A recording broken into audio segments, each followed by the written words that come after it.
Welcome to my YouTube channel. Today we are going to be making a fun holiday recipe. This is one that for some reason everybody seems to be scared of, and that's gravy. Don't be afraid. I'm going to show you how to make it easy, simple, and delicious.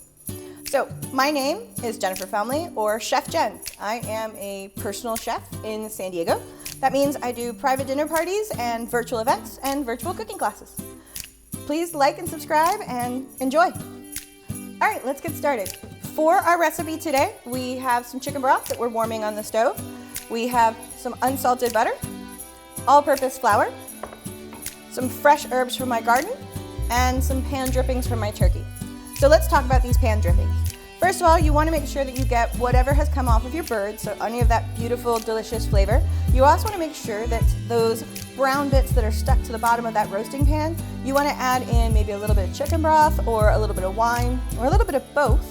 And you're going to go in and scrape up all of those brown bits. That's what's going to give you this rich, dark color that's going to add all that great dark brown gravy color you're looking for. It's also full of flavor. So what I've done, I've taken my roasting pan, I have deglazed it with chicken broth and white wine, scraped up all the bits off the bottom, strained it out, and then removed any additional fat by putting it into a gravy separator. I'm going to put my drippings off to the side because we won't need those till later. So let's talk about your broth. I obviously am using homemade chicken broth, but if you were buying it store-bought, you'd want to make sure that you got a low-sodium chicken broth.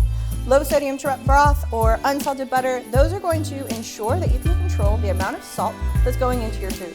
You can always add more, but you can never take it away.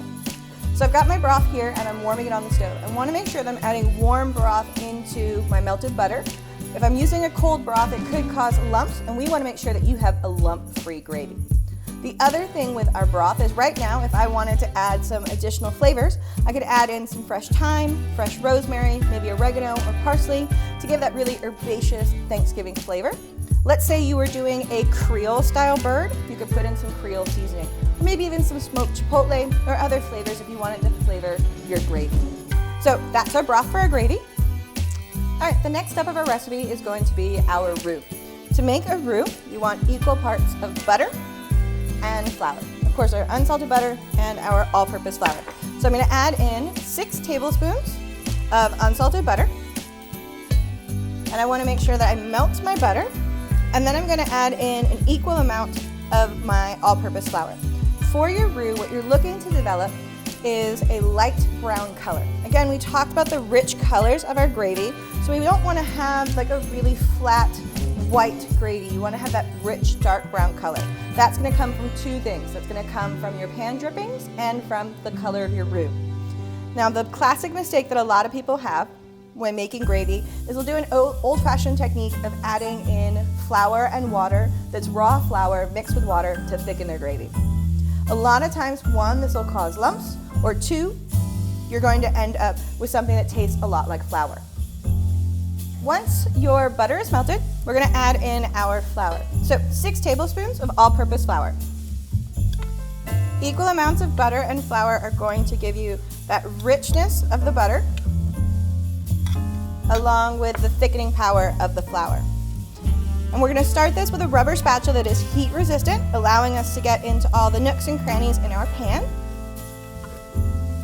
Once we have our flour and our butter completely incorporated together, I'm taking the back of my rubber spatula and I'm kind of pressing it against the pan to make sure that if there are any lumps of flour, I'm pushing them out.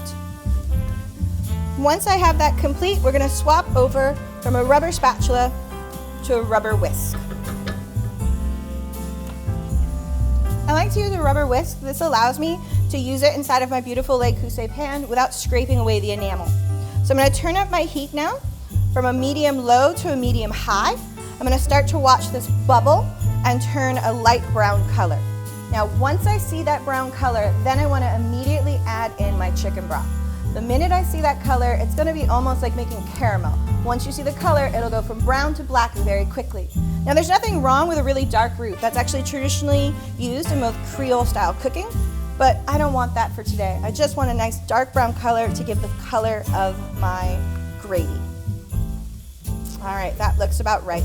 So the next step is going to be to slowly add in my warm chicken broth. I don't want to dump it all in at once. The way that I think about this is kind of like sunscreen. If you put too much on at once, you can never get it all to kind of blend in. So I put a little bit at a time and make sure it gets completely emulsified together. All right, so our butter and flour have completely been incorporated together. We're starting to see some beautiful like white foamy bubbles. Once those foamy bubbles start to subside, we're gonna get that darker, richer brown color that we're looking for. And then the next step will be to slowly add in our chicken broth. You wanna make sure that you add it in as slow as possible so that you completely incorporate it in. So I'm gonna add a little, give it a whisk, add a bit more. And I'm gonna keep adding and whisking, making sure that I get rid of any lumps. This is what keeps us from getting our completely lump-free broth, lump-free gravy. So let me turn this down just a little bit. All right, so now that I've got this nice base, I'm gonna just keep slowly pouring in and whisking at the same time. Now, if for any reason while doing this, you do end up with a few lumps, you can always take your gravy and strain it through a fine mesh sieve to remove those lumps. But if done correctly, you should be able to get this perfect gravy without a single lump. And of course, you want to add in very, very slowly to start, and then as your gravy starts to incorporate, you can add in a bit more and a bit more. I like to stop periodically, get in there, make sure that I get it completely whisked. I also like to take my rubber spatula, get into the corners, make sure there's no lumps left behind in any of the corners. Perfect. Now what you're looking for here is not a smooth gravy like you're gonna have on Thanksgiving Day. What I like to say is you're looking to make wallpaper paste. You want this incredibly thick because on Thanksgiving Day, you're gonna add in those pan drippings. And your pan drippings can be anywhere from a 1/4 cup to a 1/2 cup. It all depends on how you like your gravy. I like to make this base my do-ahead gravy so that it's incredibly thick and sturdy and incredibly smooth. And then on Thanksgiving Day, I will take my base that I have made ahead of time, put it onto the stove, medium-low heat, get it warm, stirring or whisking as it warms to make sure that nothing is stuck to the bottom of the pan and doesn't scorch or burn. Then I'm going to add in my pan drippings.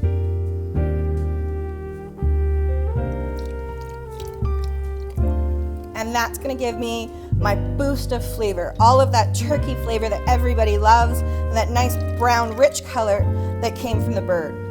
I wanna make sure that I adjust the seasoning after I add in my drippings from my turkey. I don't know how salty or how peppery that flavor could be, so I wait till the very, very end to season with my salt and pepper. Now, obviously, I like to use a coarse kosher salt, and then for your gravy, a nice white pepper to finish it off. That's gonna ensure that you don't have any of those dark black lumps from freshly grated pepper. That's not to say you can't. It just makes it look a little bit nicer. Once you get everything whisked together, you're going to grab a spoon, and we'll give it a taste. Perfect, rich, lump-free gravy. Make sure to like and subscribe to my YouTube channel. Hope you enjoy.